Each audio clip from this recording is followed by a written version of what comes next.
What's going on, everybody? Welcome back to Outside the Jersey, Season 2. Today, we're joined by super special guest Kayla Alexander.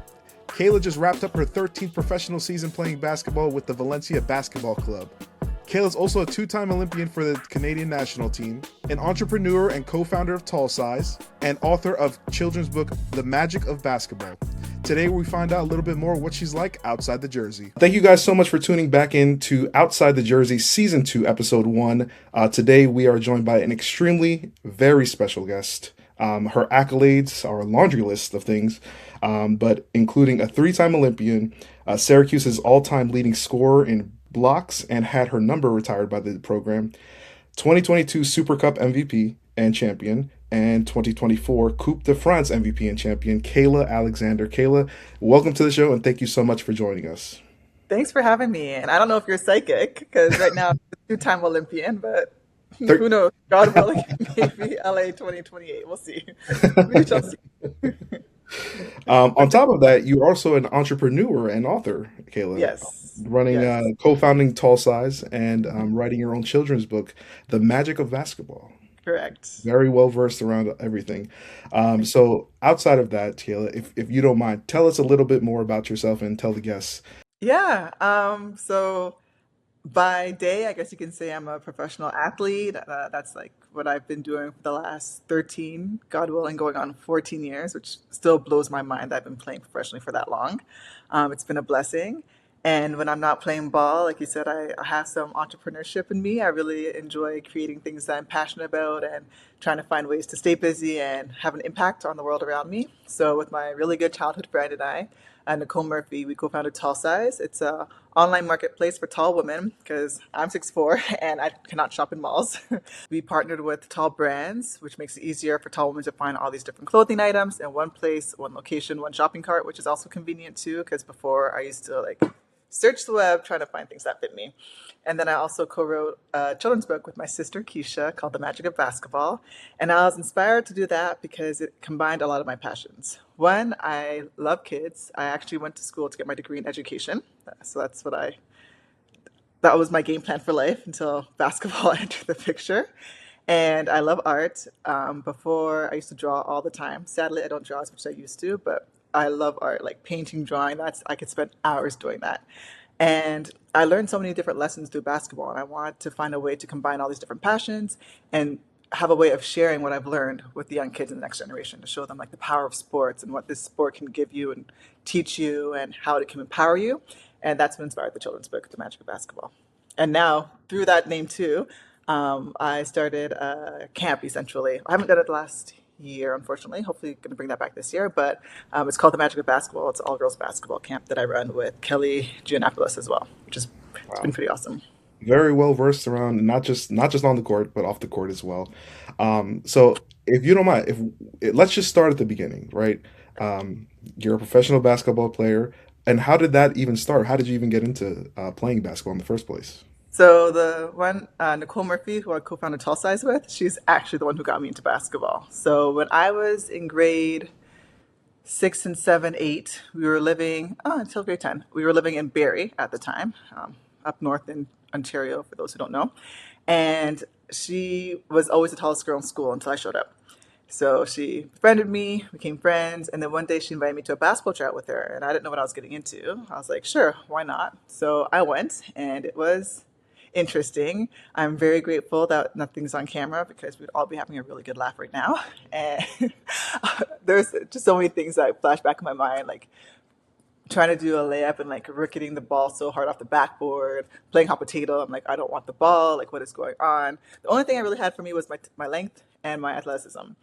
And I kept going to the tryouts. There's like 3 rounds, and I kept getting invited back. And then finally, I make the team, and everybody, including my mom, were all shocked. And the coach said, Kayla, I can't teach your height, but I can teach you how to play basketball. So because she gave me a chance, because Nicole took me out to try out with her, I started playing with the Barrie Royals, and I have not stopped since. And I'm very grateful. I didn't know, who knew a basketball tryout would change the course of my life, but here we are. Yeah, and I mean, you must have been doing something right because Syracuse basketball came calling for you. Yes. So, if you don't mind, tell me a little bit more about that experience at Syracuse, transitioning from just starting to play in high school. I mean, in school, and then transitioning to a Division I program in the ACC, and then how did that help you grow in your career and personal life as well? Yeah, so I'll start by saying young Kayla was, well, old Kayla too, was very introverted, didn't like talking to people and just being out there or like the attention. So I did not enjoy the recruiting process at all, like having to talk to all the different coaches. I enjoyed doing the school visits with my dad. We did like a whole summer trip where we went to different schools, checked them out, like unofficial visits. But the getting the letters, like having to call coaches, getting to know them, talk to them, it was a lot for me. I didn't particularly enjoy that process. So when I had to narrow down my schools, I only went on to official visits. Normally you get five, and I was like, I'm not trying to waste my time or anybody else's time. So I only did two. I went to Illinois University, the Fighting Illini, and then Syracuse University, Syracuse Orange, which is also was Big East during my time. And I had a really good relationship with the coaches. I liked the girls. There was plenty of opportunity for me to come in and get some playing time. And they also had the program that I wanted, which was education. They had a really good education program at Syracuse. So I ended up signing there. And during my time at Syracuse, I grew a lot as a player and as a human being. One of the things that I grew a lot in, like not just on the court, but off the court, was in my faith. I grew up in a Christian household, and when I got to Syracuse, I got connected with FCA, Fellowship of Christian Athletes.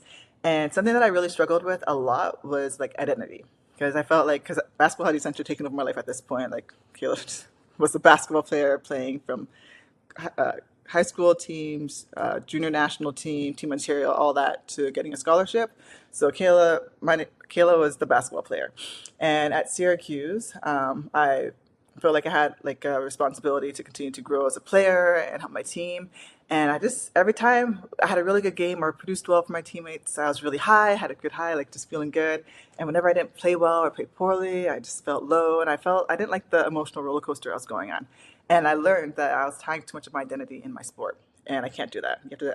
You have to tie your identity to something that's like solid, like a solid foundation, and it had to be tied in Christ. So that helped me a lot with my identity, knowing like Kayla, basketball is not who you are; it's just what you do, what you're fortunate to do, what God gave you the gifts and talents to do.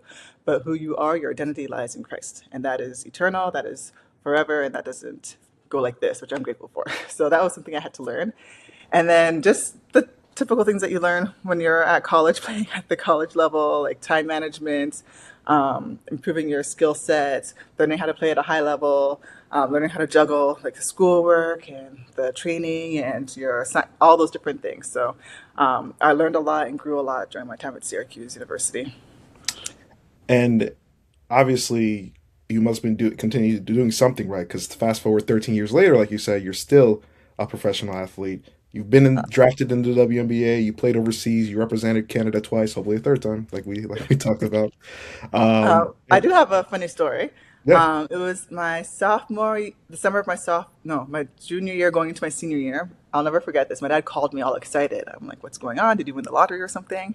And he's like, guess what? Guess what? You'll never believe it. And I was like, okay, what's going on? And he's like, you are the last name on the WNBA mock draft list. Like, he was so excited that my name even made the list at all. Because I know this is gonna sound crazy, but I wasn't thinking playing pro. I was going using basketball as a tool. Like, okay, cool, I get to play basketball, it's fun. But I was thinking, get my education, get my degree, and then go into teaching. That was always the game plan since grade one and grade two, become a teacher.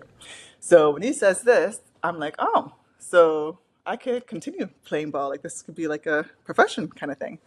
So then after that, when that happened, I had the discussion with my coaches, and they were like, "Yeah, it's a possibility if you really like lock in and continue to develop. Like, you can have the opportunity to play pro."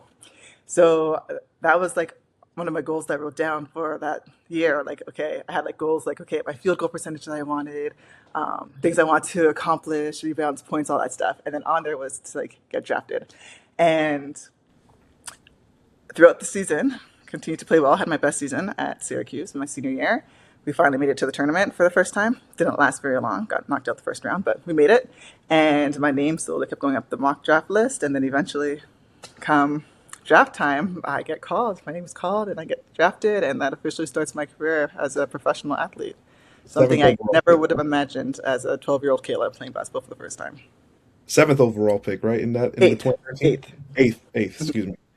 Yeah, I mean, again, you were doing something right the whole time, and you didn't even Yeah, know. yeah. God um, is so good.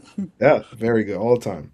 And outside of that transition, right? As soon as you get drafted into the WNBA, and now this is your full time job essentially, playing overseas and in the U.S. year round, because obviously you didn't have the CBA at the time. But what was that transition like playing at the college level, where yes, you're around women your age and stuff like that, still learning, still growing in your as a person, and then transitioning to the professional field, where this is the past 13 years, this has been your full time job, and you're still not a teacher yet, but soon, but not a Right. teacher. Yeah, the transition from college to the pros, that was an adjustment. I always could keep up, like running, like being athletic, getting up and down the floor. Always had that. And my work ethic, I think, helped me a lot too. But the speed of the game is just different. Like at the next level, like from high school to college, it's a different level. Then from college to the pros, another level. And I just didn't have it at the time, especially on the defensive end, because at Syracuse we played zone. So my job was to stay in the paint and protect the paint, try and block shots, alter shots, but stay in the paint.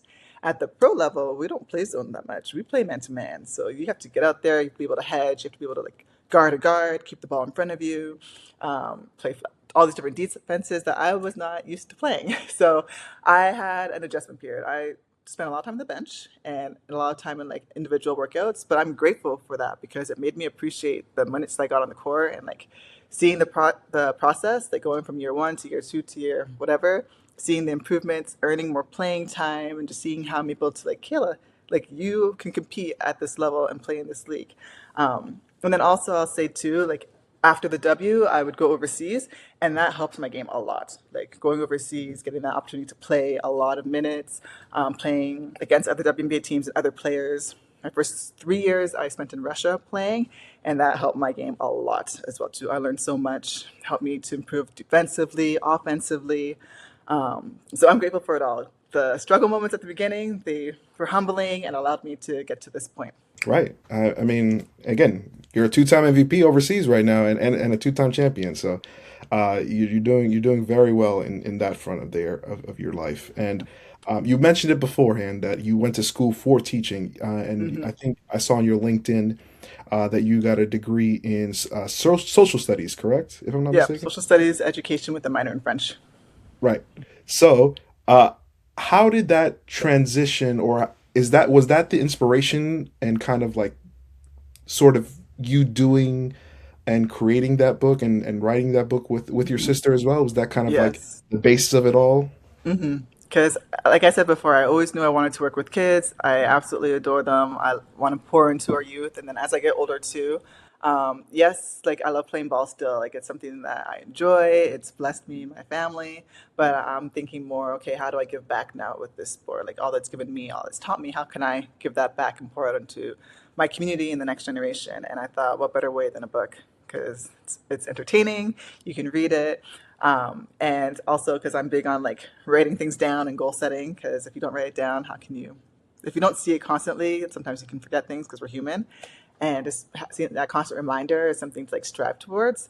In the book, the last two pages, there's like a dreams page and a goals page. So like to write out all your dreams and then also to write out your goals. Like, okay, these goals can help you achieve that dream. And I put that in the book because I think it's important too. Like, yes, these are some of the things that basketball can teach you and give you. Now, okay, what are your dreams and how do you want to achieve those things? I think it's important for kids to see that at a young age and an early age and to know like if they put in the work and if they are willing to sacrifice or be dedicated to something, anything's possible. And I know you've traveled so much around the world, honestly. And so, do you want to be still want to be a teacher? And if so, do you want to come back home and teach, or do you want to stay overseas and teach? Like, what is That that look like for you right now? That is the question. If I'm being honest, as of right now, I don't think I want to be in a classroom like 20 like for a whole school year. I just don't see that right now because basketball has spoiled me and I love the travel. I love being able to experience new things. I do enjoy still making like school visits, like getting to go into a classroom or doing an assembly, and whether it's doing like a basketball clinic or reading my book or doing a Q&A. I love that still. I still truly enjoy that. I don't know if I want to be a teacher just yet. There's so many, my problem is I have so many interests. It's trying to figure out, okay, how do we narrow that down into something that we can do as our second career post basketball? So still trying to figure that out. Who knows, maybe down the road I'll change my mind and want to get back into teaching. But as of right now, not sure if I want to go that route per se. But on the flip side of that, through basketball, like I still get to teach when I'm coaching. Like when I'm running my camps, I can teach in that area. Like I can teach on court. Um, so yeah, I feel like I still get to use my degree in an interesting way, but it's not in the traditional in the classroom setting. Right. No, I mean that's true. And you do have a third career right now in running a business, help and co-running a business right now. Mhm. So I know you mentioned it before, but can you just tell me about the vision and what the inspiration was of co-founding Tall Size? Being a tall girl, shopping has been a problem my whole life, and it's always been hard to find clothes that fit. So I used to get all excited because my mom and I we would save up, and then once or twice a year I'd make a trip to Long Tall Sally because at the time that was the only tall store that I could go to find clothes. So I'd go there and shop, and it wasn't exactly cheap, but they had clothes that fit me, and that was the only place I could go. And I just remember I'd go to the mall with my sister. I'll never forget this. My mom gave us, let's say she gave us each $100 at the time. I don't remember how much it was. And she was like, okay, go get some back to school clothes or items. And back then, $100 went a long way. Um, I would come back with some jewelry and a t-shirt, and my sister would come back with outfits because I just couldn't find anything that fit me. So with Tall Size, I just wanted to create something with Nicole that showed young girls and tall women, especially, like you matter, we see you, and you deserve to have fashionable clothes that fit you. So it was essentially just to solve a problem and to solve and to heal the young Kayla who went through all the struggles of trying to find clothes and shoes that fit her. Because I feel society has a way, like the fashion world especially, they don't cater to us at all. We're forgotten, we're not included. Oftentimes people will say, sorry, we don't have that shoe in your size, try the men's section. I don't want to wear men's clothes. I want to wear women's clothes. Right. So this was just a way for us to solve a problem that affects us. And I hope and pray that through Tall Size, the next generation of girls coming up never have to feel how Nicole and I felt about trying to struggle to find clothes or shoes or anything that fit us. Well, that's an amazing sentiment right there, honestly, and I really admire that. And I think that's, I mean, you're right. Now that I think about it, like I'm just an average 5'10" person, right? And I don't have to think about ever worrying about having to find clothes that Right. don't fit me and stuff like that. My wife is actually 6'2", and so she does, and she has to worry about that. And So she gets it. I actually introduced her to Tall Size Oh, yay. when we first started dating, just because I was following you, trying to keep up with everything like that, and through that, she's been able to find a lot of clothes and a lot more brands that are tall people friendly, and it's been a great experience. So you are making an impact, believe it or not. I Even over appreciate here. that. Thank Yeah, you. for I sure. love that for your wife. And you know, you mentioned it before while you were in college, right? Being defined more than an athlete, right? And being defined as a tall woman who has to play basketball or has to play a sport, right? So can you just tell me a little bit more about how that process went, where you had to find yourself and you had to define yourself truthfully as more than an athlete, and how, do you still struggle with that from time to time today? Okay, so I feel like there's layers to this. I'll start by saying I don't think I struggle with it today. I'm aware that basketball is something that I do. It's not who I am. Like, yes, I'm a basketball player. I understand how much it's blessed me and the opportunities it's afforded me because of the title ball player, athlete, or Olympian. Like, I get that has been a blessing in my life and it's allowed me certain things, but I know it's not who I am. I know also that I'm more than an athlete. Like I'm more than just a player who just puts the ball in the hoop and runs up and down the floor. Like I have so many different parts to me. I'm a daughter. I'm a sister. I'm a dog mom now. I'm someone who's passionate about her community and like uplifting the youth. My faith that is so important to me. Like I know I'm so much more than just a ball player. And I guess I'll end by saying that for me, because my faith is so important to me, and knowing that I'm rooted in Christ, that has been a world of difference as well too. Like my faith is bigger than who I am, and I know what Christ did for me on the cross. And as a result of that and that love and the way that I'm trying to be like Him, hopefully, in the way that I live, I'm not perfect at it by any means, but the way I try to live, I want to do things that are bigger than me. So whether that's through Magic of Basketball, through Tall Size, being able to leave and just leave things better than I found them or have an impact in a positive way because through basketball and this sport, I've been poured into and been given so much and been afforded so much and learned so much. And I think it's important to give that back and put it back out into the community, into the universe. So that's what I try to do through in this. I don't know if I'm wording that correctly, but that's my. I just want to have a positive impact and yeah, just live in a way that glorifies God and um, yeah, makes Him proud of who I am. Amen. Um, and I've said it multiple times already, but like you're very successful in your career on all fronts. And so, as a successful woman of color in particular, is there something that you wish you knew earlier in your life that could have helped you or made things a little bit more easier for you on this journey? So growing up, something that my parents instilled in my sister and I, just because of the reality of the world that we live in at times, is that Kayla, because you're a woman and because you're black, you're always gonna have to work two times harder. So that was like just instilled in us from the at a young age, and I think that has propelled us in how we've lived and the things that we've been able to accomplish. But as far as things that I wish I had known or things I would share, I think so. Yeah, as a young kid, something that I did struggle with that this is something that takes, well, at least for me, it took some time, just confidence. Just telling like young Kayla or any young black girl just to be confident in who you are, who God created you to be, and the skill sets that He gave you. Don't be afraid of making mistakes. You belong. Like even if you feel like you're in rooms where you're just like unsure or whatever the case may be, like you belong. You can learn, you can grow. So don't be afraid of that. Don't be afraid to put yourself in. Don't be afraid of different opportunities because you feel like ooh, I'm lacking or I don't have everything I need yet. Like you can grow and you can learn. So don't limit yourself. I'd say like don't limit um, your possibilities and what you can do. I would say. How important is that type of mentorship and that type Oh, of visibility that like they're seeing you and not just you, right? Like all the other athletes out there, all the other entrepreneurs that are doing their own thing. What how do you feel like that is pouring into them, and what type of role does that play in their development, I guess? well, one, I think it's so important that that young girls can see people that look like them in successful roles or doing things that they want to do. So I know for me, right off the bat, Tammy Sutton Brown is someone that comes to mind. A fellow Canadian, tall, beautiful, so successful. She's someone that I could look up to, and someone who, despite all of her accomplishments, is I've been able to like have conversations with her. She's been able to like just encourage me, which I'm so grateful for. I think that's so important. Like even in the W, like getting to talk to some of my fellow athletes when I was playing in the league, the ways that they would uplift me or just empower me or educate me on different things that I wasn't aware of.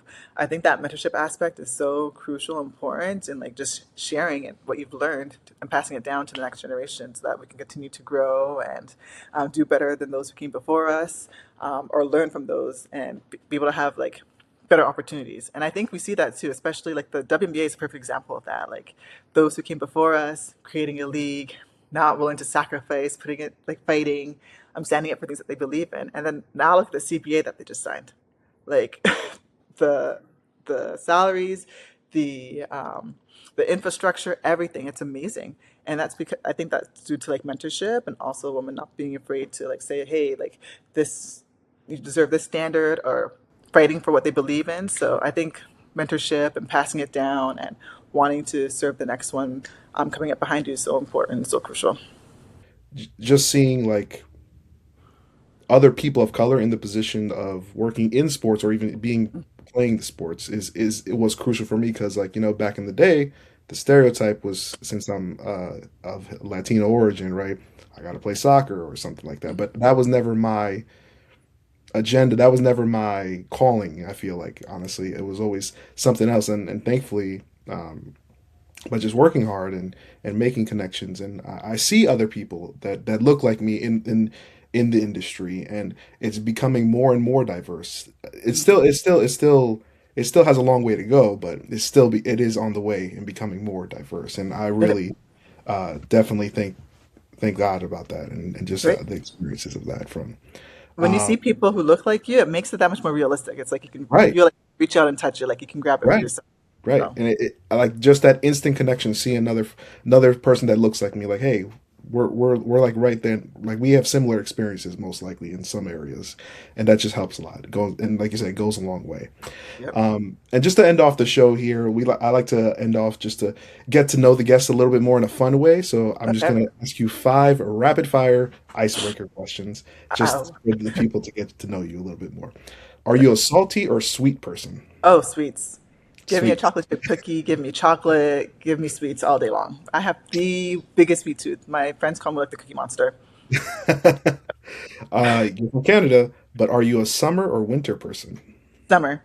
I feel, Mm. or I've learned as I've gotten older, that my Jamaican roots are coming out strong because I'm not about this winter life. Why am I walking outside with Theo? The wind is hurting my face. Why? Why do I live here? So, no, give me sunshine, give me warmth all day long. If you had any superpower, what would it be? Teleportation. Mm. I love to travel. I love getting to experience the world, new cultures, new foods, new people. Yeah, if I could teleport, snap my fingers, and I could be in Milton with my parents, then snap them again, and I can be in Mallorca and snap them again and be in Africa or somewhere, like teleportation. That's What me. is your favorite vacation spot that you've been to? Oh, Some people I'm get gonna give stumped with that two. question. I'm going to give two, and they're somewhat recent. So first is going to be the Algarve region in Portugal. That was absolutely amazing. I love hiking and being in nature, and I was there for about 5 days. Quick trip, but it was just gorgeous. I just enjoyed the hikes, and I love being on the water. And then the second one is going to be Corsica. It's a French island that someone introduced me to. I did that for about 10 days by myself. Just that was an experience. Yeah, highly recommend it. If you ever get the chance, go minimum like 10 days, road trip, rent a car, go to different, yeah, it was, again, beautiful, great experience. Uh, Favorite movie you love to rewatch?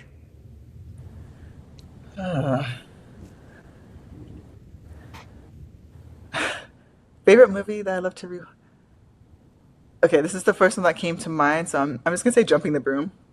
That's the first one that I came to haven't heard of mind. that one actually. I haven't No? heard of Oh, that yeah, it's with, oh, I don't even know their names anymore. Paula, Paula something, and I don't remember the other guy's name. It's a cute little movie, I think. I should probably go rewatch it and make sure. But yeah, I liked it. one. It's one I've watched a lot when I was overseas. Okay. And last question I have for you: what is the greatest piece of advice that you ever been given?